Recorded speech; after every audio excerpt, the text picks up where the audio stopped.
Hey y'all, and good evening. So tonight I'm coming to you because for like the last 3 days we have had rain and it has been so glorious, but it has made me neglect my garden so bad.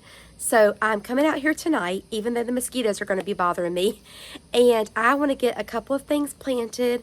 I bought a beautiful hibiscus and I can't wait to get it in the ground because I have the perfect spot for it. So out front I planted 3 hibiscus last year. So let me go around and show you those. But that's what I'm thinking about for this other area because I have another really wet area and I want to add some hibiscus there, and I think it'll be perfect for that spot. All right guys, so let's go.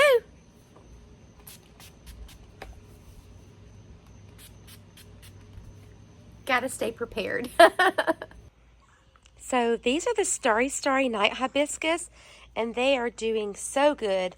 They're a little droopy and tired right now because, like I said, we had a really tough rain last night.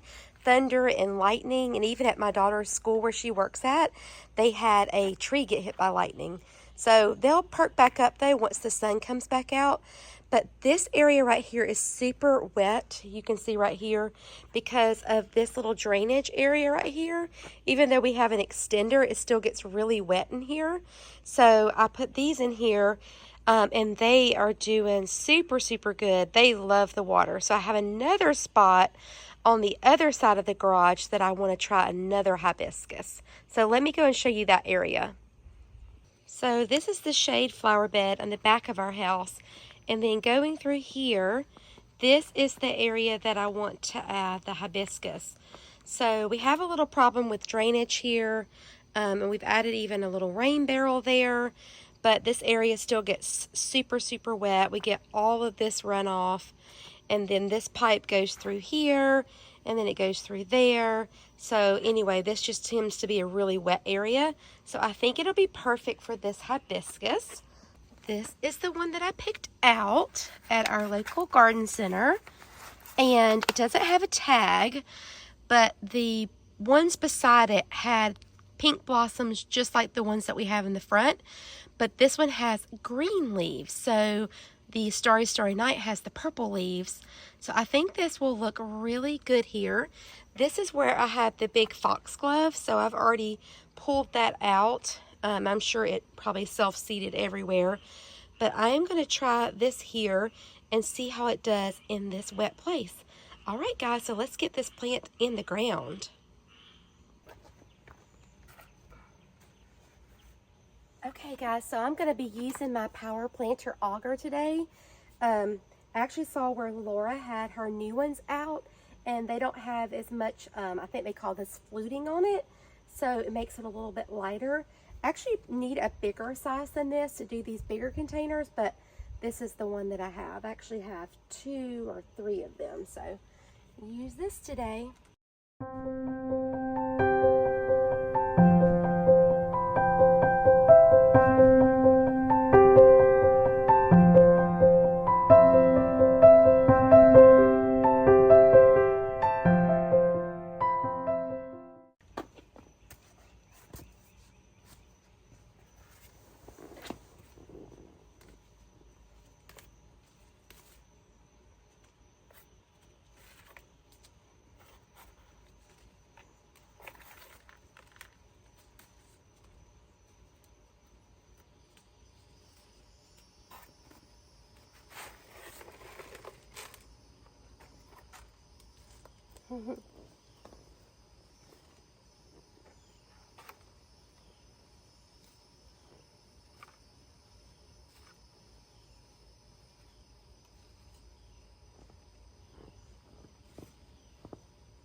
So this is as far as I can dig because I am hitting the pipe that we put down here. So this is how far the pipe goes. Then it connects into this box, which I need to clean out. And then me and my daughter dug a trench under the sidewalk.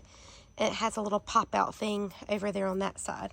So this is as far as it'll go here. So we're going to go ahead and get this planted. We'll add a little biotone. I can't wait. It's going to be so pretty.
Well, that was super easy. Took like 2 minutes.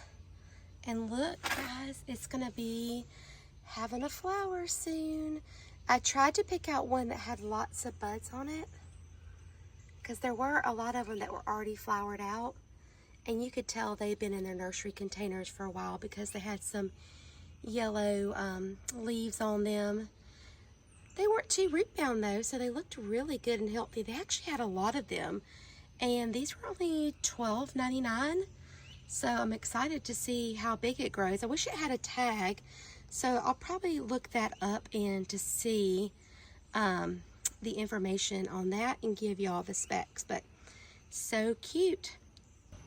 Okay, so now that we have that done, I'm starting to lose daylight, but I would like to come in here and deadhead on my drift rose and maybe a little bit on the phlox as well. So let's see, let's get started with this phlox first and just kind of clean it up, and then we'll go on to the drift rose. So gotta hurry, it's getting dark. Okay, so this phlox here has been so beautiful, but it needs a little bit of trimming back after all the rains that we had. So let's give that a little trim, and I'm definitely not complaining about the rain because we so needed it.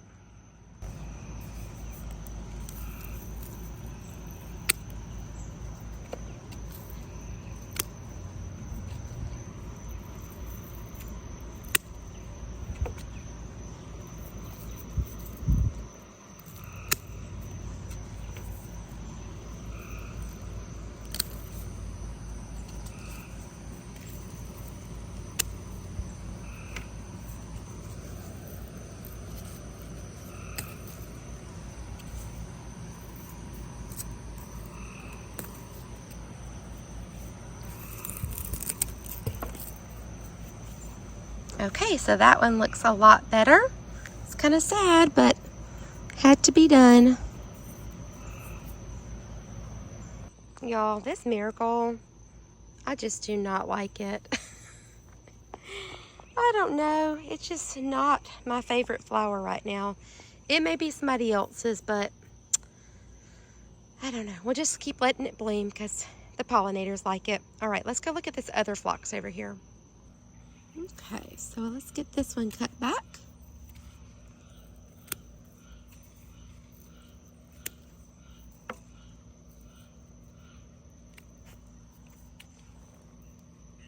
I might leave that one a little bit longer.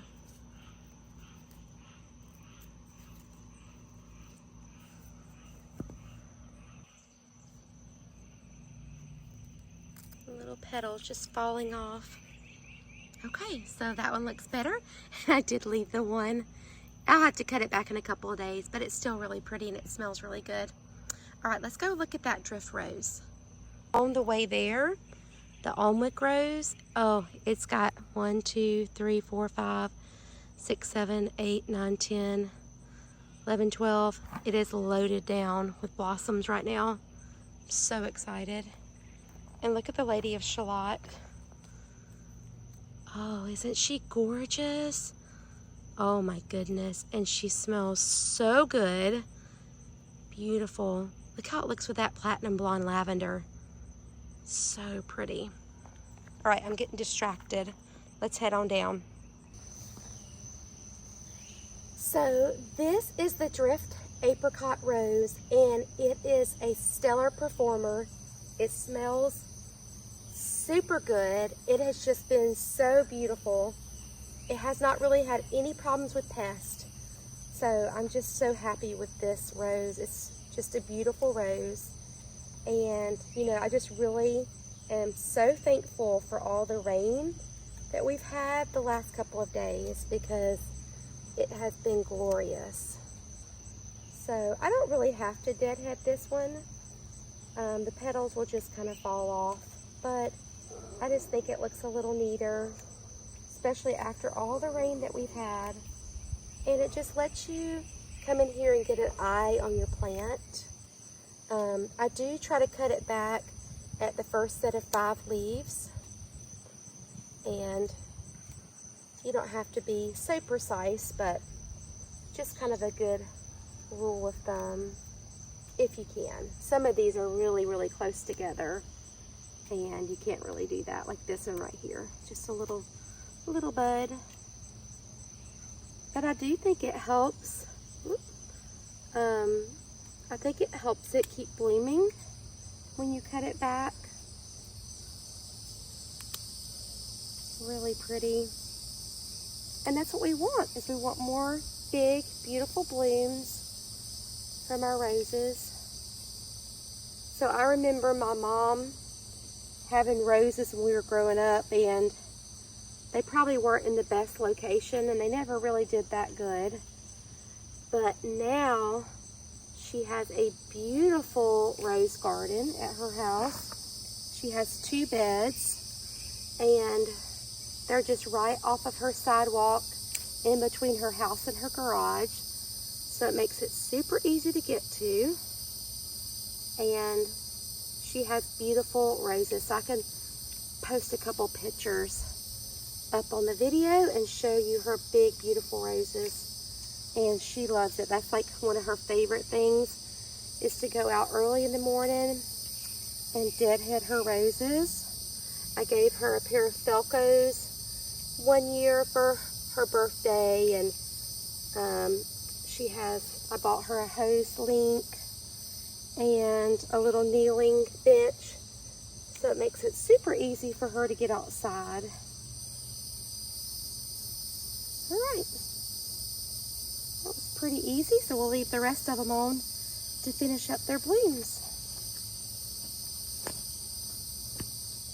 Okay, so that was pretty easy here. So I just left the little blooms that are getting ready to bloom. Look how pretty. So I could probably cut back this one, but still has a little bit more life in it. I did use the tree and shrub drench, so we haven't had any problems with Japanese beetles. So that is all done. Okay, y'all, so it is starting to get dark, so that is going to be the end of our little gardening today. So it wasn't a lot that we got done, but you know, sometimes they say just 10% every day, and every little bit helps, so it'll be a lot cleaner tomorrow. And as the temperatures get hotter, I'm going to enjoy that I've already got this done. So I hope you have a great day, and I hope you have a chance to get in your garden today. Bye, friends.